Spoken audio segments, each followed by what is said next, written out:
에베소서 5장 8절부터 14절의 말씀입니다.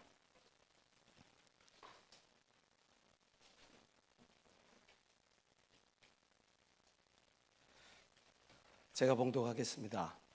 너희가 전에는 어두움이더니 이제는 주 안에서 빛이라. 빛의 자녀들처럼 행하라. 빛의 열매는 모든 착함과 의로움과 진실함에 있느니라. 주께 기쁘시게 할 것이 무엇인가 시험하여 보라. 너희는 열매 없는 어두움의 일에 참여하지 말고 도리어 책망하라. 저희의 은밀히 행하는 것들은 말하기도 부끄러움이라. 그러나 책망을 받는 모든 것이 빛으로 나타나나니 나타나지는 것마다 빛이니라. 14절 다 같이 시작. 그러므로 이르시기를 잠자는 자여 깨어서 죽은 자 가운데서 일어나라. 그리스도께서 내게 비추시리라 하셨느니라. 아멘. 저는 오늘 에베소서 5장 말씀에 의지해서 빛의 자녀처럼 살자, 빛의 자녀답게 살자라는 주제로 함께 은혜를 나누고자 합니다. 우리가 인천에 가서 강화도로 가는 배를 탄다든지 섬을 가는 배를 타면 곧잘 하는 게 있죠. 새우깡을 하나를 사가지고 날아다니는 갈매기에게 새우깡을 먹입니다. 근데 이러한 행위가 실제적으로는 갈매기에게 굉장히 큰 생존에 치명적인 영향을 미치는 겁니다. 생존을 위해서는 추운 겨울바다에도 이 갈매기들이 목숨을 걸고 자맥질을 해야 되는데, 관광객들이 던져주는 이 싸구려 동정 때문에, 값싼 동정 때문에 갈매기들이 더 이상 차가운 바닷물에 자맥질을 하지 않는 거예요. 그렇게 차츰차츰 이 관광객들의 새우깡 맛에 길을 들이는 순간부터 이들은 생존 능력을 잃어버립니다. 결국엔 겨울이 되면 항구 옆에 있는 갈매기들이 굶어서 얼어서 죽어있는 모습들을 우리가 너무나 많이 보게 되죠. 이러한 일들이 저 항구에만 일어나는 것이 아니라 산에서도 동일하게 일어납니다. 너무 귀엽게 생겼으니까 도토리를 또는 과자들을 주는 거예요. 자그마한 산짐승들에게. 그 맛에 길들여져서 더 이상 야생의 것들을 취하려고 하지 않아요.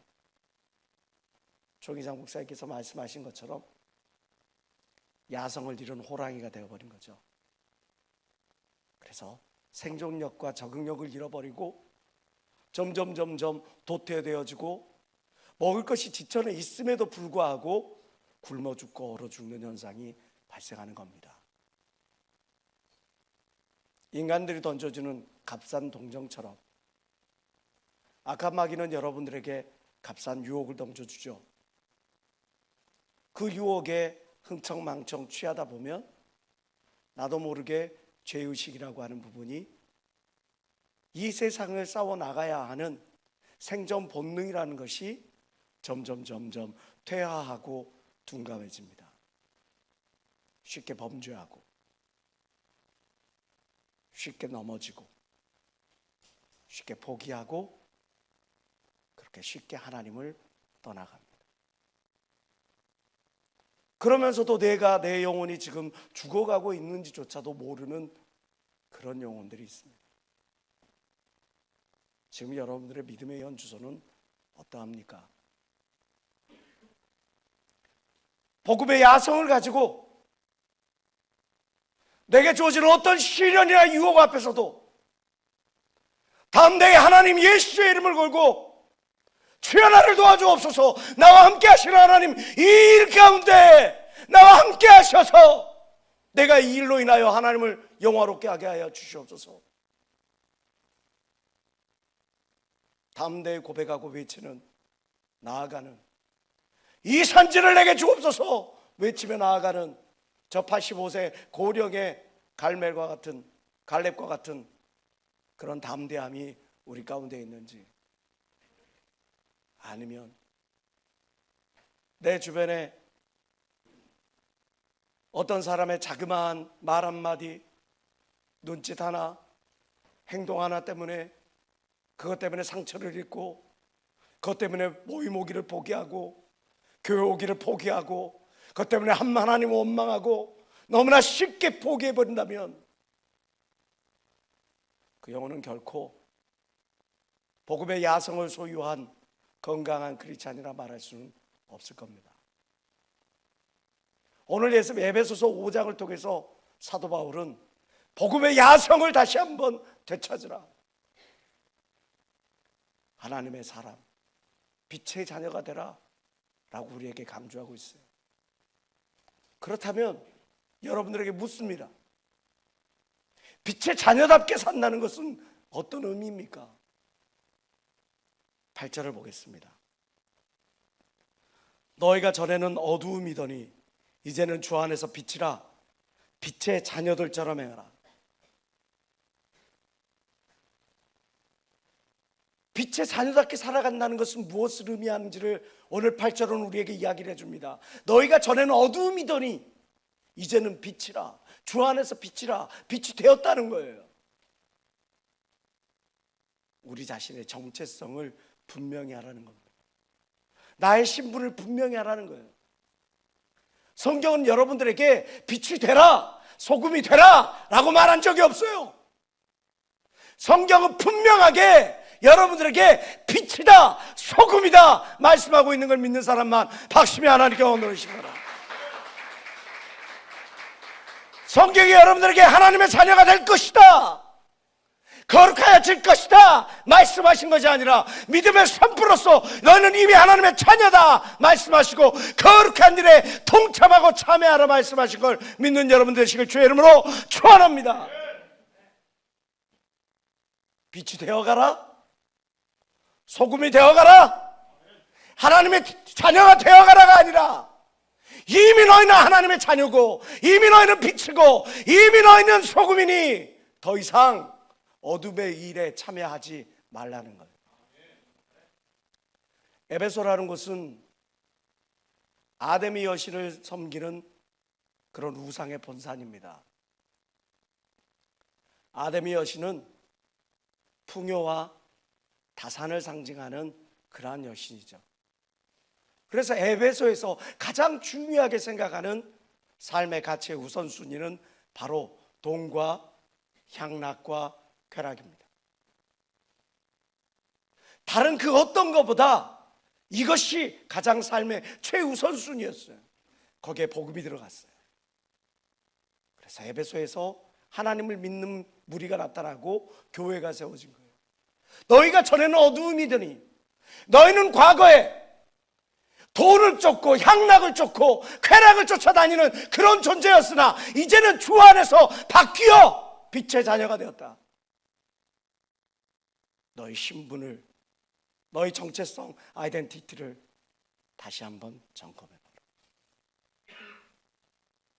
에베소 교회 성도들이 과거에 있을 것을 끊어버리고 자기의 정체성을 회복하여 하나님의 사람답게 살아갔던 것처럼 오늘을 살아가는 저와 여러분 또한 삶의 우선순위가 부와 명예와 그리고 사람들 앞에 드러내 보일 수 있는 그 어떠한 모습들 내보일 수 있는 것이었다면 이제는 가치가 변화되어서 우선순위가 변화되어서 어떻게 하면 내가 하나님의 자녀답게, 어떻게 하면 내가 빛의 자녀답게, 어떻게 하면 내가 하나님을 영화롭게 할 수 있을까를 생각하는 것이 참된 하나님의 자녀의 자세가 아닐까요? 농구 경기에 보면 코치진들이 가장 싫어하는 그러한 상황이 발생하게 되는데 그게 바로 턴오버라고 하는 그런 경기 중에 발생하는 일이에요. 턴오버. 축구 경기에서도 있고 많은 경기를 펼칠 때 턴오버 상황이 발생하죠. 패스를 미스한다든지 드리블 미스를 한다든지 볼을 키핑해야 되는데 간수해야 되는데 그것을 놓쳐가지고 상대방에게 스틸 빼앗긴다든지 공격을 작업하려고 하다가 갑작스럽게 이런 상황이 되면 공격권을 잃고 얼른 수비진으로 돌아와서 나의 골대를 지켜야 되는 그런 상황을 바로 턴오버라고 합니다. 이거는 농구 경기나 축구 경기 이런 경기에서만 벌어지는 일은 아니에요. 우리의 삶 가운데서도 턴오버가 주어집니다. 우리가 불안해할 때 하나님이 나와 함께 하심을 의심할 때, 내가 죄악 가운데 있을 때, 내가 나도 모르게 하나님의 말씀을 위배하여 다른 엉뚱한 길을 걷고 있을 때, 그때 내 심령에 악한 것이 강력히 짓누르고 그거에 의해서 턴오버, 공격권을 잃어버리는 거예요. 에베소서 6장 12절은 우리에게 이야기를 하죠. 우리의 씨름은 혈과 육에 대한 것이 아니오 정사와 권세와 하늘에 있는 악한 영들과 이 세상 주관자들과의 그런 영적인 싸움이라고 분명하게 말씀하고 있습니다. 우리의 마음을 빼앗겨버린 거예요. 내 마음의 중심을 빼앗겨버린 거예요. 삶의 우선순위와 가치가 잃어버렸을 때, 그것을 잃어버렸을 때 이 모든 것을 빼앗겨버리고 공격권을 넘겨준 거예요. 우리는 성경에 마귀를 대적하라 말씀하고 있는데, 마귀를 대적하기보다 마귀를 피해 다녀 귀신을 쫓아낼 수 있는 권세를 우리에게 주셨는데, 예수의 이름에 권세를 주셨는데 그 권세를 사용하기보다 오히려 죄에 끌려다니는 그런 인생이 되고 말아.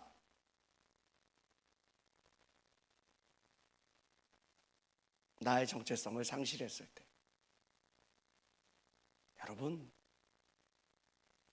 여러분은 더 이상 죄악 가운데 뒹굴어 다니는 그러한 존재가 아닙니다. 여러분은 하나님의 자녀로 예수 그리스도의 보혈로 십자가의 값진 희생으로 말미암아 거듭난 존재인 걸 믿으시기 바랍니다. 그래서 갈라디아서 6장 14절을 통해서 사도 바울은 이렇게 이야기를 하는 거죠. 내게는 우리 주 예수 그리스도의 십자가 외에 자랑할 것이 없으니, 예수 그리스도의 십자가 외에 자랑할 것이 없다고 말하는 그 이유는 무엇입니까? 그것은 예수의 희생, 하나님의 아픔과 고통, 그 가운데 내가 거듭났다는 것들을 선포하는 거예요. 결국 여러분의 신분을 알라, 여러분의 정체성을 분명히 하라 라고 하는 이 말씀은 하나님의 은혜가 얼마나 값지다는 사실을 깨닫고 그 안에서 참 자유를 누리라는 그러한 말씀인 겁니다.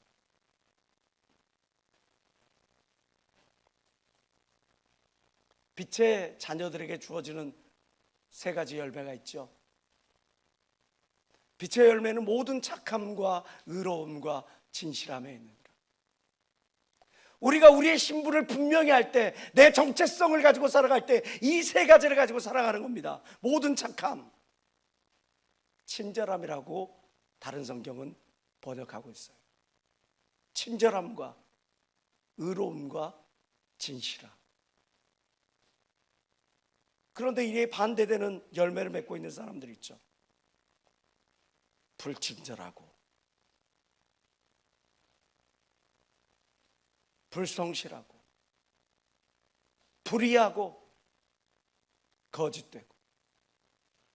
과연 나의 삶의 열매는 무엇인지 매일매일 나의 입술과 나의 모든 것들을 점검해 봐야 되지 않겠습니까?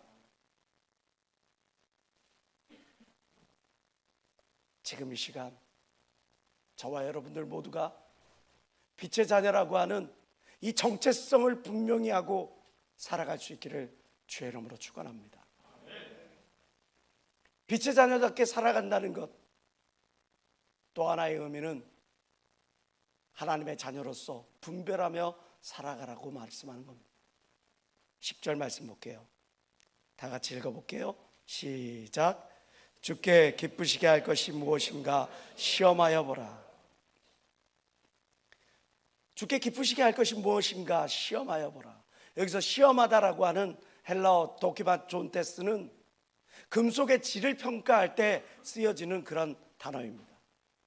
금속의 질을 이게 진짜인지 가짜인지, 이게 이 균일하게 이 용량이 균일한지, 아니면 이것이 이 그램수나 모든 것들이 이게 맞는 건지 맞지 않는 건지, 이것들을 여러 번의 시험 절차를 통해서 규명하고 검증해 보다라고 하는 것이 바로 이 도키마존테스.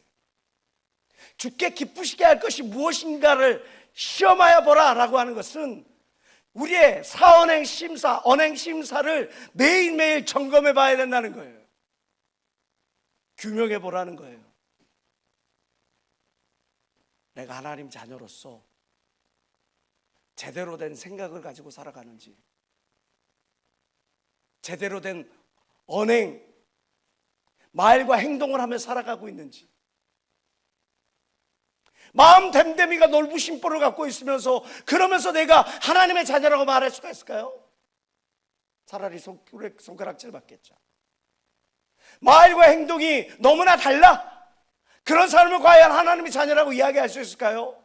그래서 옥자는 이렇게 이야기를 합니다. 그리스도의 십자가의 복음의 가장 큰 장애 요소는 바로 크리스찬이다. 마귀가 아니라는 거예요. 크리스찬이라는 거. 나의 말과 나의 행동, 나의 마음가짐이 도키마존 테스트를 해봐야 되잖아요. 분별해 봐야 되잖아요. 저울에 달아봐야 되잖아요. 검증해 봐야 되잖아요. 영어로 try라고도 표현을 합니다. 계속 시도해 보는 거예요. 정말 하나님의 말씀에 저울에 달아. 부족함은 없는지, 나의 믿음의 강도가, 나의 감사의 강도가 부족함은 없는지, 연약함은 없는지, 부족하면 그것을 채우려고 노력하고 연약하면 그것의 강도를 높이려고 노력하는 그 노력이 바로 분별하다라는 의미인 겁니다. 빛의 자녀로 살아가기 위해서 우리는 우리 자신을 끊임없이 시도하고 노력하고 저울질하고 다듬어서 하나님의 자녀로 만들어가야 되는 겁니다. 사람들 죽을 때 껄껄껄거리면서 죽어간다고 그러대요. 왜 껄껄껄거리냐고요? 내가 좀 더 용서할 걸, 내가 좀 더 양보할 걸, 내가 좀 더 사랑할 걸, 내가 좀 더 하나님 자녀답게 살아갈 걸. 죽음 앞에 이르러서 하나님의 심판대 앞에 서서 그 앞에서 조마조마한 마음으로 껄껄껄껄 하고 살아간다면 얼마나 초라합니까? 비루합니까?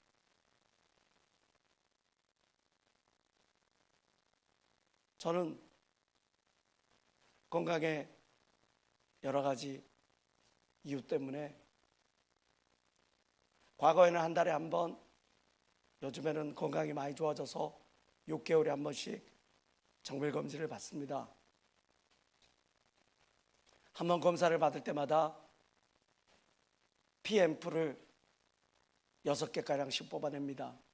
어떨 때는 막 8개도 뽑을 때도 있어요. 주사기로 그만큼의 피를 뽑아내는데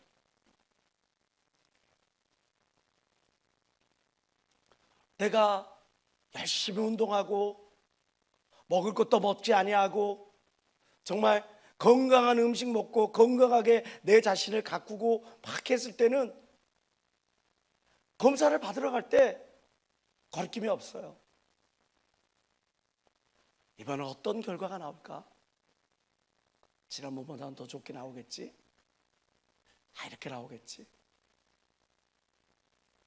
그런데 잠을 자지 못하고 과로하고 패스트푸드를 먹고 운동을 제대로 하지 아니하고 몸 관리를 제대로 하지 않고 그러한 상태에서 검사를 받으러 갈 때는 두렵고 떨려요. 그래서 그 자리에 앉아서 검사하는 그 앞에 가가지고 가나 사랑한다,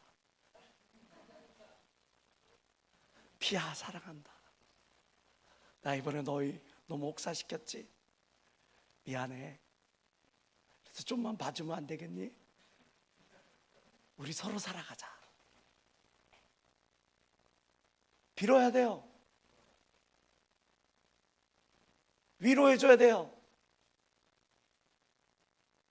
당당할 수가 없어요. 우리가 만약에 주님 앞에 나아갈 때 내 스스로에게 떳떳하고 당당하지 못한다면 그것은 정기적으로 돌아오는 어떤 검사 결과지를 받아보는 그런 마음하고는 차이가 나지 않을까요? 우리는 하나님의 저울에 모두가 달릴 겁니다. 다니엘서의 메네메네 대게로 바르신 하나님의 전에 하나님의 저울에 달아봤더니 부족함이 있었더라. 그래서 너희를 내가 징계하기를 원하더라. 만약 그러한 책망을 듣는다면 폭망한 인생 아니겠어요? 그래서 오늘을 살아가는 내 자신의 마음가짐이 중요한 겁니다. 그래서 끊임없이 시도하고 분별해 나아가는 겁니다. 주께 기쁘시게 할 것이 무엇인가? 오늘 내가 어떤 말을 해야 주님께서 기뻐하실까? 누가 나에게 오물을 던졌어? 누가 내 마음에 상처를 줬어? 누가 나에게 배신의 태클을 걸었어? 누가 나에게 유혹했어? 죄로 나를 어둠 가운데로 미혹했어? 그럴지언정 내 주께 기쁘게 할 것이 무엇인가 분별하여 내 말을 조율하고 내 언어를 조율하고 내 생각을 조율하고 내 생활의 모든 것들을 조율할 때 제대로 된 하모니의 그런 멋진 음색이 나오지 않겠어요?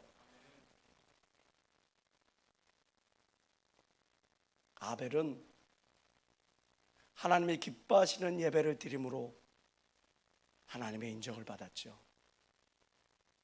아브라함은 순종과 믿음을 통해서 하나님의 기뻐하시는 인정을 받았습니다. 모세는 온유함으로 하나님의 기뻐하심을 받아 인정받고 이스라엘을 이끌어갔죠. 다윗은 마음의 합한 자라고 하는 인정하심을 받아 그가 하나님의 기뻐하심을 받고 크게 쓰임을 받았습니다.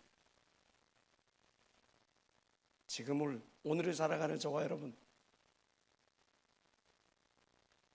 하나님을 기쁘시게 하기 위하여 무엇을 포기하고 무엇을 내려놓을 준비가 되어 있습니까? 그렇다면 여러분들은 복된 인생이에요. 하나님이 기뻐하지 아니하는 그 어떤 마음가짐과 욕심과 아집과 탐욕과 정욕과 거짓을 가득 내가 갖고 있는 상황 가운데서는 결코 죄 가운데 자유할 수 없다는 사실을 기억하시는 여러분들 되시길 주의 이름으로 축원합니다. 빛의 자녀답게 살아가기 위해서 하나님께서 마지막으로 우리에게 강조하시는 말씀은 자정의 능력을 키우라는 겁니다. 11절 말씀 다 같이 읽어볼게요. 시작.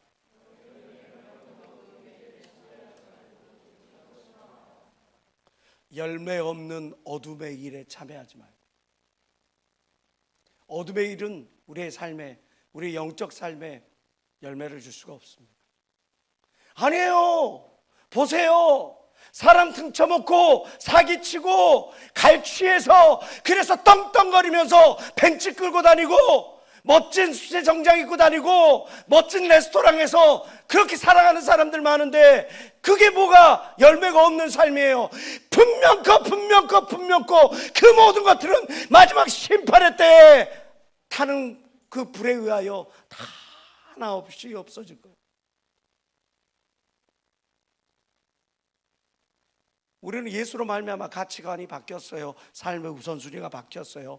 천국이 있다는 사실을 알게 됐어요. 심판이 있다는 사실을 알게 됐어요. 그럼에도 불구하고 내가 바라는 삶의 열매라고 하는 것이 눈으로 보여지고 사람들 앞에 드러내 보이는 그것이라면 이거 참 문제가 있는 건 아닐까요? 내가 멋진 상대와 바라고 소원했던 멋진 그런 상대와 결혼을 하는 것이 내 삶의 목적이 돼? 목표가 되어야 돼? 내가 어떤 사업을 해가지고 사람들을 부리고 이렇게 이끌어가고 이런 것들이 내 삶의 목적이 되어야 돼? 그것은 목적을 위한 수단이지요. 목적 자체는 아니라는 거예요. 바다에서 사는 물고기가 바닷물이 짜다고 그래서 그 물고기가 짠 거 보셨습니까? 그렇지 않아요.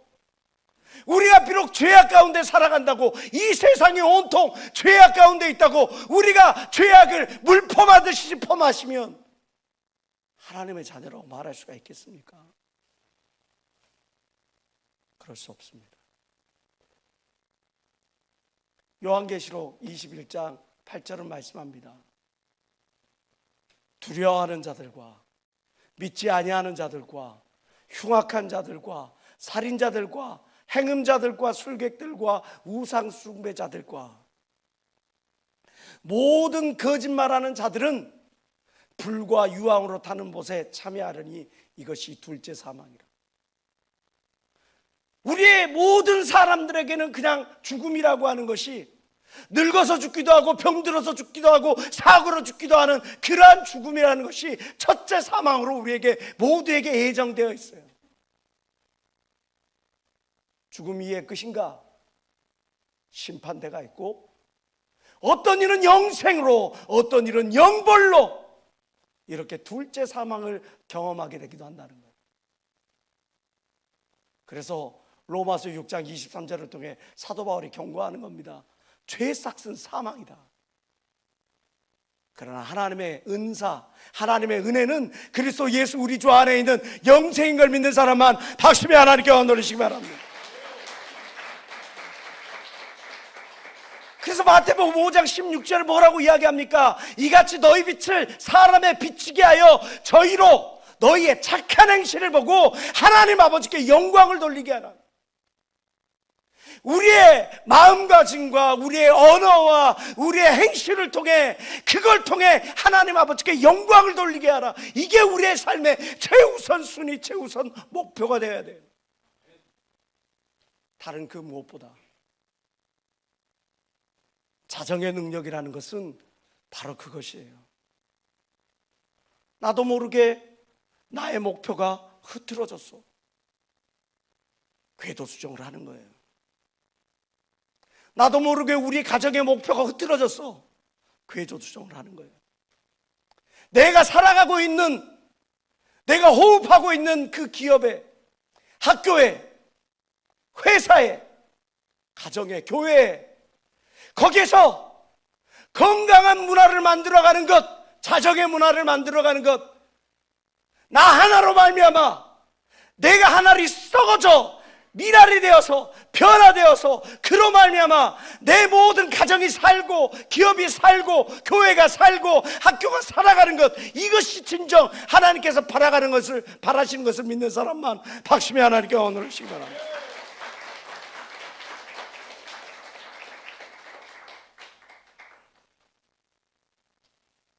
그런데 이와 반대로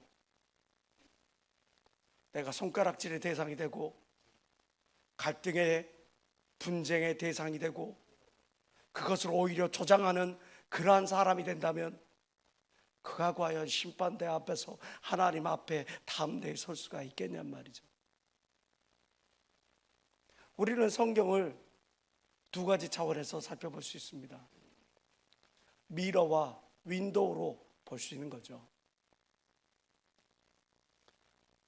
윈도우, 창문 역할로서 성경 말씀을 가지고 세상을 바라보는 거예요. 성경 말씀을 가지고 세상에 운행되는 모든 사건과 모든 것들을 살펴보는 거예요. 분별력을 키우게 하기 위하여 하나님께서 우리에게 성경을 주셨죠. 또 하나, 미러, 거울로서 내 자신을 살펴보는 거예요.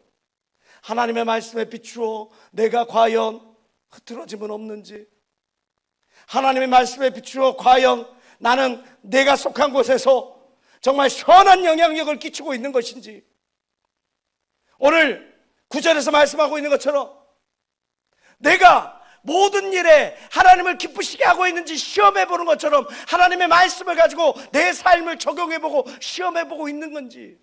근데 이것을 엉뚱하게 반대로 적용하는 사람들이 있어요.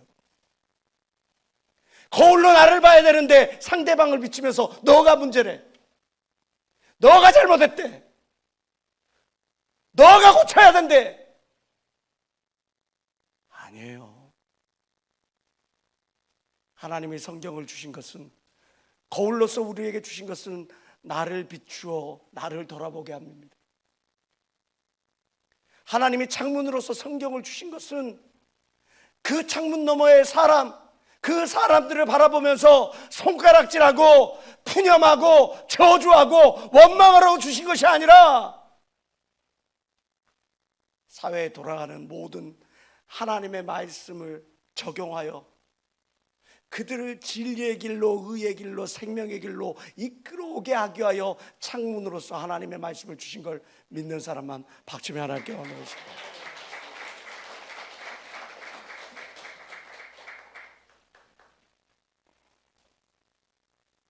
성경은 오늘 우리에게 빛의 자녀답게 살아가려면 세 가지를 분명히 기억하라고 합니다. 아이덴티티, 정체성, 도키마 존테스, 분별력, 시험하라는 거예요. 그리고 자정의 능력. 사실 우리가 이러한 것들을 모르는 사람들은 없을 거예요. 중요한 것은 이 가장 중요한 베이직 기초를 얼마만큼 실행에 옮기고 있느냐죠. 이번에 터키와 시리아에 큰 지진이 발생해서 수없이 많은 사람이 죽었죠. 현재 파악된 것이 5만 명이 넘고 더 많은 사람들이 지금 저 폐허 더미에 고립되어 있다고 그래요. 시간은 점점 흐르고 날씨는 추워지고 복구할 수 있는 기회를 놓칠수록 그 기간이 길어지면 사망자는 더 많이 발생하게 될 겁니다. 근데 이 지진의 근원지에서 멀리 떨어지지도 않는 100km밖에 떨어지지 않는 이 에르진이라는 도시는 무너진 건물이 하나도 없어요. 다친 사람이 하나도 없어요. 오늘 이 사진에서 보는 것처럼 너무나 깨끗해요. 거기는 지전이 안전지대이기 때문일까요? 물론 그럴 수도 있어요. 그러나 더 중요한 게 있어요. 이 에르진의 시장이 철저하게 건축물에 대해서 관리 감독을 했기 때문입니다. 법이 내려왔어요. 1980년대 이미 큰 지진으로 튀르키예가 엄청난 피해를 받았기 때문에 내진 설계에 대한 철저한 기준을 세웠어요. 대부분의 도시, 심지어 대통령마저도 그 기준에 미흡한 건물들에 대해서, 어떻게 말하면 불법 건축물에 대해서 모두 합격 도장을 찍어줬어요. 통과 도장을 찍어줬어요. 그러나 에르진의 이 시장만큼은 절대 불이야 타협하지 않고 내진 설계가 제대로 갖춰지지 않냐고 규정과 법률을 지키지 않은 건물들에 대해서는 철저하게 단속을 했어요. 그리고 단 한 사람도 사상자가 발생하지 않았어요. 2011년 3월 11일 일본 토호쿠 지방에 쓰나미가 발생했죠. 우리가 잘 아는 바로 그 사건입니다. 수천의 사람이 죽고 수십만의 이재민이 발생을 했습니다. 아직까지도 그들은 컨테이너에서 지내요. 집으로 돌아가지 못하고 있어요. 그런데요, 수없이 많은 도시와 촌락이 다 쓰나미에 잠겨 고통을 겪었지만 후다이라고 하는 자그마한 마을, 인구 3,000명밖에 되지 않은 자그마한 마을은 신발조차도 젖지 않았어요. 그 이유는 와무라 고토쿠라고 하는 촌장의 고집 때문에 그렇습니다. 2번 겪은 쓰나미 3번은 고통받지 않겠다. 그의 소신이었어. 그가 아주 어렸을 때 1938년 1933년 그 마을에 쓰나미가 넘쳐 흘러서 수없이 많은 사람이 죽고 그 중에 극적으로 생존했던 사람이 바로 이 고토쿠 촌장입니다. 옛 서적을 뒤져보고 어른들의 이야기를 들어봤더니 1890년대에도 15m가 되는 쓰나미가 몰려왔던 기록이 있었어요. 2번이나 겪은 이 고통, 3번째는 겪지 않게 하겠다. 그래서 15.5m의 방조제와 수문을 설치를 하는 거예요. 다른 주변 지역들은 다 10m짜리 방조제와 수문을 설치했을 뿐이었어요. 유독이 15m 넘는 15.5m를 만들어내니까 많은 사람들이 이렇게 많은 예산을 들여가지고 왜 쓸데없는 데다가 돈을 쳐바르냐고 손가락질하고 욕을 했어요. 어느 정도였는지 아세요?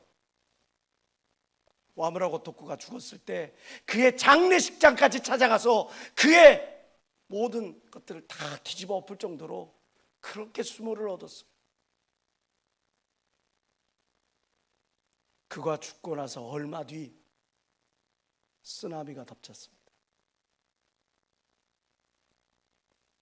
3,000명의 인구 주민들 중에 그 어느 한 사람 신발조차 젖지 않은 안전지대가 되었습니다. 원칙과 규칙, 기준이라고 하는 것, 이거 참 사람을 답답하게 만들고 갑갑하게 만드는 거예요. 그러나 그것이 결정적인 순간 우리를 지켜주는 안전띠가 되는 겁니다. 전도서 12장은 우리에게 말씀하고 있습니다. 하나님은 모든 행위와 모든 은밀한 일을 선악간에 심판하시리라. 눈에 보이지 않으니까, 아무도 보는 이 없으니까, 그러니까 이번 한 번쯤은, 그러나 하나님은 보고 계십니다. 오늘 하루만큼은, 그러나 하나님은 그 모든 것들을 살피시고 가슴 아파하십니다. 여러분이 정말 십자가의 고통, 하나님의 큰 은혜, 내 죄를 사하신 그 예수 그리스도의 희생과 헌신을 아는 자라고 한다면, 원칙과 기준이라고 하는 것이 갑갑함을 상징하는 것이 아니라 오히려 그것이 내 영혼을 살리는 하나님의 안전장치구나 라고 하는 것들을 고백하게 될 거라고 저는 믿습니다. 정도를 걸읍시다. 빛의 자녀답게 살아갑시다. 지금 오늘 이 시간만큼이라도 나의 아이덴티티, 나의 정체성, 나의 신분은 무엇인지 다시 한번 마음판에 새겼으면 좋겠어요. 오늘 이 시간을 통해 내가 주께 기쁘시게 할 것이 무엇일까? 내가 이렇게 함부로 말을 던지는 것이 옳은가? 내 느낌대로, 내 감정대로 이렇게 내가 살아가는 것이 옳은가? 내 마음가짐을 언제까지 악한 마귀의 놀이터로 방치해버릴 것인가? 이제 마음을 단순케 하였구나. 입술에 파수꾼을 세워주시옵소서. 내 인생이 하나님께 연락되어질 수 있게 도와주옵소서. 분별할 수 있기를. 오늘 이 시간을 통해 내가 내 삶의 전 인생 가운데 내가 속한 모든 그룹 속에서 트러블 메이커가 아닌 피스 메이커로 거듭날 수 있기를, 자정의 능력을 갖춘 그러한 자로 거듭날 수 있기를. 이 시간에 주여 삼차하고 통성기도합니다. 주여